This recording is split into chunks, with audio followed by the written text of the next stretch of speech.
Group D কর্মী নিচ্ছে class, ছাত্রছাত্রীদের ভবিষ্যৎ নিয়ে চিন্তিত অভিভাবকেরা। হরিশ্চন্দ্রপুর ১ নম্বর ব্লকের গভর্নমেন্ট মডেল স্কুল টিম ৮ বছর ধরে শিক্ষকের অভাবে ভুগছে। শিক্ষক নিয়োগে কোনো উদ্যোগ নেই সরকারের বলে ক্ষোভ প্রকাশ করছেন অভিভাবকেরা। সরকারের উদাসীনতার কারণে ছাত্রছাত্রীদের ভবিষ্যৎ অন্ধকারে চলে যাচ্ছে। জানা গেছে হরিশ্চন্দ্রপুরের বিতল গ্রামে ৩.৫ একর জমির ওপর ২০১৬ সালের স্কুলটি গড়ে ওঠে। ২০১৭ সাল থেকে ৫ জন অবসরপ্রাপ্ত অস্থায়ী অতিথি শিক্ষক দিয়ে পঠন পাঠন শুরু হয়। এরপর থেকে একের পর এক সব শিক্ষক অবসর নেন। ২০২০ সালে একজন স্থানীয় শিক্ষক নিয়োগ হলেও তিনি ২০২৩ সাল থেকে বিএড এর ট্রেনিং রয়েছেন। পঞ্চম থেকে দশম শ্রেণী পর্যন্ত শিক্ষার্থীদের পাঠদান করতে গিয়ে হিমশিম খেতে হচ্ছে ওই শিক্ষকদের। একটি ক্লাস নিতে গেলে অন্য ক্লাস ফাঁকা থাকছে, ফলে একদিকে যেমন শিক্ষার্থীরা লেখাপড়া থেকে বঞ্চিত হচ্ছেন, তেমনি অন্যদিকে প্রতিষ্ঠান থেকে নিয়ে দুশ্চিন্তায় আছেন অভিভাবকেরা। স্কুলের ভারপ্রাপ্ত প্রধান শিক্ষক মোহাম্মদ শামসুল আলম বলেন, স্কুলে খাতায় কলমে ১৮৫ জন শিক্ষার্থী রয়েছে, তবে ১৫০ জন নিয়মিত আসে। একজন স্থায়ী শিক্ষক ও ৩ জন অবসরপ্রাপ্ত অতিথি শিক্ষক রয়েছেন। স্থায়ী শিক্ষক ১.৫ বছর ধরে বিএড ট্রেনিং এ রয়েছে।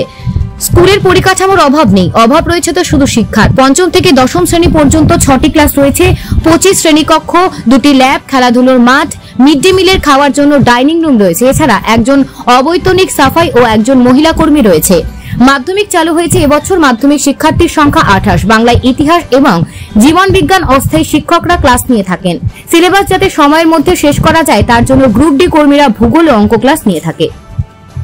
স্কুলটাতে প্রধানত শিক্ষকের অভাব রয়েছে, কারণ যে এখানে ৩টা শিক্ষক দিয়ে তো আর 7টা সাবজেক্ট মেনটেন করা সম্ভব হচ্ছে না। তাই আমাদের বাংলা, ইতিহাস আর জীবন বিজ্ঞান ক্লাসটা প্রধানত হয়, আর এগুলো ক্লাস হয় না। আমরা তো গরিব স্টুডেন্ট, মানে গরিব ঘর থেকে উঠে এসেছি। আমাদের তো টিউশন যাওয়ার অর্থনৈতিক টাকা পয়সার সমস্যা, যেতে পারছি না। তো আমরা আবেদন জানাচ্ছি যে আমাদের এই স্কুলটা শিক্ষক দিয়ে যথাযথভাবে করা। আর এই যে মাঠটা রয়েছে, মাঠটাও অনেক উঁচু নিচু হয়ে আছে, ওখানে আমরা খেলাধুলা করতে পারছি না। তারপরে এখানে একটা হোস্টেলের আবেদন জানাচ্ছি আমরা, এখানে যেন একটা হোস্টেল হয়। আমাদের স্কুলে শিক্ষকের অভাব রয়েছে। আমাদের স্কুলে বর্তমান ৩ জন শিক্ষক রয়েছে। স্যার তো ক্লাস নিচ্ছেন, কিন্তু শিক্ষকের অভাবে স্কুলের টাইমও চলে যাচ্ছে, আর স্যার সেরকম ক্লাসও নিতে পারছেন না। আমি ক্লাস 5 থেকে পড়ছি, এখন বর্তমানে 10-এ পড়ছি। আমাদের দাবি শিক্ষকের কাছে।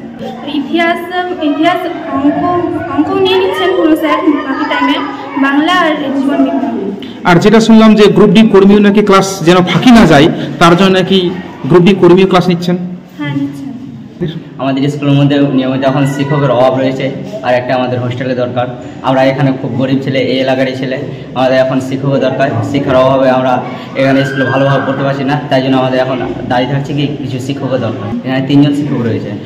একটা শিক্ষক নিচ্ছে ইতিহাস, একটা নিচ্ছে বাংলা, একটা নিচ্ছে জীবন বিজ্ঞান, ভূগোলের ক্লাস। এগুলো শিক্ষকতা এখন তো প্রধানত নেই। এইগুলো শিক্ষকের জন্য আমি ভিডিওর কাছে দাবি জানাচ্ছি। শিক্ষা আছে, আমরা নিজে বাইরে যতটা পারছি চেষ্টা করে পড়ছি, বাদবাকি আমরা পড়ছি, যতটা পারছি আমরা পরীক্ষাতে নিয়ে নিচ্ছি, করে নিচ্ছি। আমাদের স্কুলটা এখন বর্তমানে দাবি থাকছে কি আমাদের এখন স্কুলের শিক্ষক দরকার, অঙ্ক শিক্ষক, ইংরেজি শিক্ষক, ভূগোলের শিক্ষক, আরও বিভিন্ন যেগুলো শিক্ষক দরকার আছে আমাদের, আর একটা হোস্টেলের দরকার আছে, আর স্কুলটা সব কিছু ঠিক করার এটা দরকার আছে আমাদের। হ্যাঁ, প্রধানত নিয়মিত আসতে করেছে, যতটা পারবে ততটা হিসাবে ক্লাস করছে, সাহায্য করছে, আমাদের পড়াশোনা ঠিক মতো চালিয়ে যাচ্ছে। ঘন্টা মারার সাথে সাথে এবং আমার গ্রুপ ডির সাথে সাথে যেগুলো কাজ আছে ওগুলো কাজ করার সাথে সাথে যাতে ক্লাস গ্যাপ না যায়, তার জন্য আমি টিআইসির অনুমোদিতে আমি জিওগ্রাফি, ভূগোল পড়াই না। এখানে অনেক শিক্ষকের ঘাটনি, জিওগ্রাফি, তারপরে ম্যাথে অনেক কিছু এখানে আছে, যাতে শিক্ষকের আমাদের ঠিক মতো শিক্ষক এখানে নিয়োগ হয় না, এবং হলেও সময় মতো এখানে এসে পৌঁছাচ্ছে না। এর প্রসিজার হচ্ছে অনেক লম্বা। এখন ইন্টারভিউ হয়। আমাদের যতগুলো টিচার আছে বেশিরভাগ এখানে গেস্ট টিচার, এবং 1-2 আছে আমাদের যেহেতু পার্মানেন্ট টিচার। আমি ভূগোল পড়াই, আমি শুধু ভূগোলই পড়াই, ক্লাস 5 থেকে 10 অবধি ভূগোলই পড়াই। হ্যাঁ, প্রায় আমি প্রতিদিনই 4টা করে ক্লাস করি।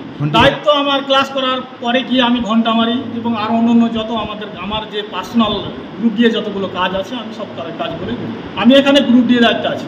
নাই রিটায়ার মাস্টার আছে, মনে করে এখানে খুব নাম করা স্কুল আছে, স্কুলে মাস্টার নাই, পড়াশোনা হচ্ছে না, ছেলেপেলেরা ঘুরে বেড়াচ্ছে, মাস্টার নাই, কীভাবে পড়াশোনা হবে। কিন্তু আমরাও দেখছি, আমরা গরিব, আমরা জানি তো স্কুলটা ভালো আছে, আগে অনেক ছেলে হচ্ছিল, ওখানে হচ্ছে না ছেলে। ওই তাহলে স্কুলের নাই, মাস্টার নেই, মাত্র 3টা শিক্ষক আছে, রিটায়ার্ড শিক্ষক আছে, তারপর নাই, মাস্টার নাই, কিভাবে ছেলেরা পড়বে? সে স্বপ্ন ছিল আমাদের ছেলে পেলে পড়বে, এখানে ভালো হবে, উন্নতি হবে, আমরা গরিব লোক, তার মধ্যে ফের হোস্টেল নাই, কিছু নাই। রিটায়ার মাস্টাররা কি করবে? ওরা যখন আসছে, ওরা যেটুকু পড়াশোনা করছে, ছাত্রছাত্রীও কমে যাচ্ছে, চলে যাচ্ছে বাইরে, স্কুল পাশের স্কুলে রেখে বাইরে চলে যাচ্ছে। আমার মাস্টার যাতে আসে এই স্কুলে মাস্টার আসলে পরে ভালো হয়, আমাদের ছেলেপুলে পড়বে। রিটায়ার মাস্টার নিয়ে কাজ হচ্ছে এখানে। আমার পোতা 2টা করছে, একটা 9-এ একটা 7-এ। ছেলে পড়ছে 7-এ। সমস্যায় মাস্টাররা টিচার নাই, একটাও নাই, পড়াশোনা হচ্ছে না। এই 3 জন আছে। কটা ক্লাস চলছে? 5, 6, 7, 8, 9, 10 হচ্ছে। শিক্ষক অভাবটা তো মেন সমস্যা।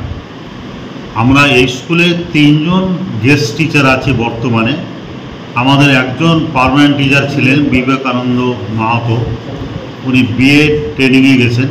ওনার যাওয়া 1 বছর উপর 1.5 বছর হলো, আর উনি 6 মাস বা 8 মাস এরকম থাকতে পারেন। তারপরে এসেই উনি আবার টিএসসিটা হবেন। আমি আমার জায়গাতে আমাকে উনি দিয়ে গেছেন, আবার ওনাকে আমি দিয়ে, যেহেতু উনি পার্মানেন্ট টিচার, আইনত উনি টিএসসি হবেন। তো ওনাকে দিয়ে আমরা মোট 4 জন আছে আমার স্কুলে। 3 জন গেস্ট টিচার, একজন পার্মানেন্ট টিচার। 3 জন গেস্ট টিচার, আমরা আবার কেউ দূরেরও আছি। আমরা 3 জন মিলে স্কুলে পড়াবার চেষ্টা করি। চেষ্টা করলে আপনি বুঝতেই পারছেন যে আমরা হয়তো 8, 9, 10 গেলাম, তাহলে 5, 6, 7 বন্ধ থাকবে। সেই জন্য আমাদের যারা গ্রুপ ডি কর্মচারী আছেন এখানে, তারা ভালো বুঝেন, ভালো পড়ায়ও। তাদেরকে আমি অনুরোধ করি যে হয় আপনারা গ্রুপ ডি কর্মচারী হলেও স্কুলে তো বাচ্চা রাখতে হবে। সেই কারণে আমার অনুরোধের জন্য উনি মোহাম্মদ আসিরউদ্দিন, ভূদেব তরফদার, এবং এরা ক্লাসগুলো নেয় এবং ভালোই শিক্ষাদানটা করে। মোটামুটি আমরা স্কুলটাকে চালিয়ে নিতে পারি। যদি আমরা এটাকে না লাগাই তাহলে কি ঘটনা ঘটবে? 8, 9, 10টা চললো, আমরা বললাম এবার ওই ক্লাস ছেড়ে যখন আমরা এই ক্লাসগুলো ঢুকবো একটা পেট পরে, তো আবার 8, 9, 10 বন্ধ হয়ে যাবে, আবার ও বসে থাকবে।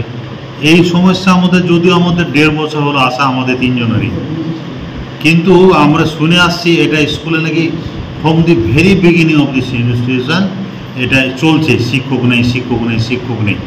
এবং যাও আসে তা অতিথি শিক্ষক, ওরা বয়স্ক ষাটোর্ধ্ব লোক আসেন। এই জন্য আমাদের সবথেকে বড় অসুবিধা হচ্ছে যে এখানে একজন পার্মানেন্ট, একজন না বেশ কিছু পার্মানেন্ট টিচার সাবজেক্ট ওয়াইজ দেওয়া উচিত, যেহেতু 5 to 10 চলছে স্কুলে এখানে। আমরা চাইছি স্কুলের ইনফ্রাস্ট্রাকচার কিন্তু খুব ভালো, এটা অস্বীকার করবো না। চেয়ার, টেবিল, বেঞ্চ, ঘর, জানালা, মাঝে মাঝে রিপেয়ারিংও হচ্ছে, সব ঠিক আছে। একটা কথা হচ্ছে কি, আমাদের এই এলাকাটা আমরা খুব ভালো করে দেখলাম, এই এলাকাটা খুব গরিব ঘরের ছেলেমেয়েরা আমাদের এখানে পড়তে আসে। মোসাহার আসে, দাস আসে, মুসলিম ছেলেমেয়েরা মাইনরিটি বেশি আসে। এখন এই ছেলে মেয়েদের অনেক দূর থেকে, ইসলামপুর থেকে আসে, থেকে আসে, এইসব দূরের ছেলে মেয়েগুলো আসে। তাদের জন্য যদি একটা হোস্টেল হতো, তাহলে ছেলে মেয়েদের আলাদা হোস্টেল হতো, তাহলে ছেলে মেয়েগুলো, গরিব ছেলে মেয়ে থেকে দুটো খেতেও পেত, আবার পড়াশোনাটা খুব ভালো করে করতে পারত। এখানে ক্লাস 5, 6, 7, 8, 9, 10 বর্তমান ছাত্র আগে ভালোই ছিল। হ্যাঁ, আগে 300 ওপরই ছিল। ছাত্র যত শিক্ষক চলে যাচ্ছে বা না থাকছে, ছাত্র আস্তে আস্তে কমে যাচ্ছে। ছাত্র এখন কত? 285। আমাদের সবাই রিটায়ার করার ব্যক্তি। পরিকাঠামো হয়েছে আমাদের ফিল্ড, আমাদের স্কুলের ছেলেমেয়েরা খেলতে চায়। প্রতি বছর আমাদের একটা অনুষ্ঠানও, মানে খেলার একটা হয়, অনুষ্ঠানও হয়। তো ছেলেমেয়েরা আমাদের প্রশ্ন করে, স্যার ফিল্ডটা যদি একটু ভালো করে মসৃণ করে দেওয়া যায়। এগুলো কেবল উঁচু নিচু, আগেকার এখানে ছিল, আগেকার জমি ছিল, জমির আলগুলো এখনও আছে। ওই আলগুলোকে কেটে এবং কিছু মাটি ভরাট করে যদি একটু ভালো করে দিতে হচ্ছে, ছেলেমেয়েরা খেলতে হতো, খেলার দিকটা ভালো হতো আসতে। আমাদের একটা সৌভাগ্য যে আমাদের বাংলার মাস্টারমশাই আমাদের রহমতুল্লাহ স্যার, উনি আবার খেলারও মানে একজন অভিজ্ঞ ব্যক্তি, সেই জন্য উনি খেলাটাও খুব ভালোবাসেন। উনি খেলান আমাদের প্রতি বছর আমাদের খেলান এবং বাংলাও পড়ান। ওইটা আমাদের এক্সট্রা পাওনা আমাদের পেয়ে গেছি। পাথর ছাড়াই প্রতিকার সম্ভব। মালদার প্রাচীনতম ভৃগু বংশ জ্যোতিষী পণ্ডিত এস শাস্ত্রী।